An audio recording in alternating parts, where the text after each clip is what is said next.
தாய் தமிழ் உறவுகளுக்கு வணக்கம். துப்புரவு தொழில் செய்யும் அனைத்து சாதி அர்ச்சகர்கள் அனைத்து சாதி அர்ச்சகர்கள் என்ற தலைப்பில் இந்த காணொளியை நாம் காண்கின்றோம். தமிழகத்தின் முதலமைச்சராக கருணாநிதி இருந்த பொழுது கொண்டு வரப்பட்ட திட்டம்தான் அனைத்து சாதியினரும் அர்ச்சகராகலாம் என்ற திட்டம்.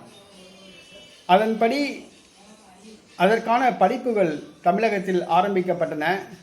அந்த திட்டத்தின் கீழ் படித்தவர்கள் இந்து சமய அறநிலையத்துறை கீழ் இருக்கின்ற கோயில்களில் பணியமர்த்தப்பட்டார்கள். அனைத்து சாதி அர்ச்சகர்கள் என்ற திட்டத்தின் கீழ் படித்தவர்கள் அர்ச்சகர்களாக நியமிக்கப்பட்டார்கள். இதன் காரணமாக கருணாநிதி பெருமையடைந்தார், தற்பெருமை கொண்டார்.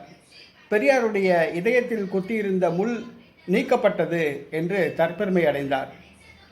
ஆனால் அனைத்து சாதியினரும் அர்ச்சகராகலாம் என்ற திட்டத்தில் படித்த அந்த அர்ச்சகர்களுடைய நிலைமை தற்பொழுது எவ்வாறு உள்ளது என்று அலசி பார்ப்போம் என்று சொன்னால் ரொம்ப வேதனையாக உள்ளது.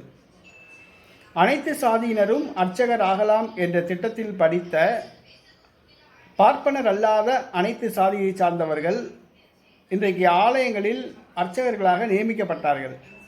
ஆனால் அவர்களுக்கு அர்ச்சகம் செய்கின்ற அந்த வேலை கொடுக்கப்படவில்லை. கடவுளுக்கு அர்ச்சனை செய்கின்ற அந்த வேலை கொடுக்கப்படவில்லை. அந்த ஆலயங்களில் அவர்கள் துப்புரவு தொழில் செய்ய பயன்படுத்தப்படுகிறார்கள். கழிவறையை சுத்தம் செய்ய பயன்படுத்தப்படுகிறார்கள். வாசல் தெளிக்க, கோலம் போட பயன்படுத்தப்படுகிறார்கள். குடங்களில் தண்ணீர் மோண்டு வர பயன்படுத்தப்படுகிறார்கள்.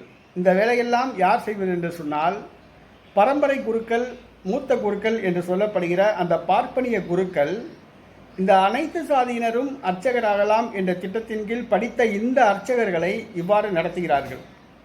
இது சம்பந்தமாக இந்து சமய அறநிலையத்துறை அதிகாரிகளிடம் இந்த அர்ச்சகர்கள், அனைத்து சாதி அர்ச்சகர்கள் போய் புகார் கூறினால் மூத்த குருக்களை, பரம்பரை குருக்களை, அந்த இந்துத்துவ குருக்களை ஆதரித்து அட்ஜஸ்ட் பண்ணி கொண்டு வேலை பாருங்க என்று சொல்கிறாங்க.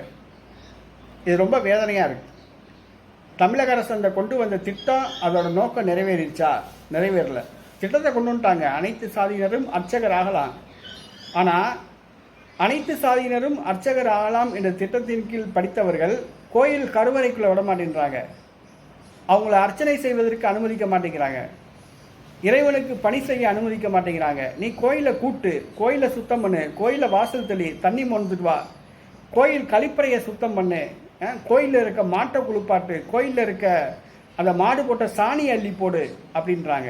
இது ரொம்ப வேதனையாக இருக்குது. தமிழக அரசின் கவனத்துக்கு இதை கொண்டு வரோம். தமிழக அரசு உரிய நடவடிக்கை எடுக்க வேண்டும்.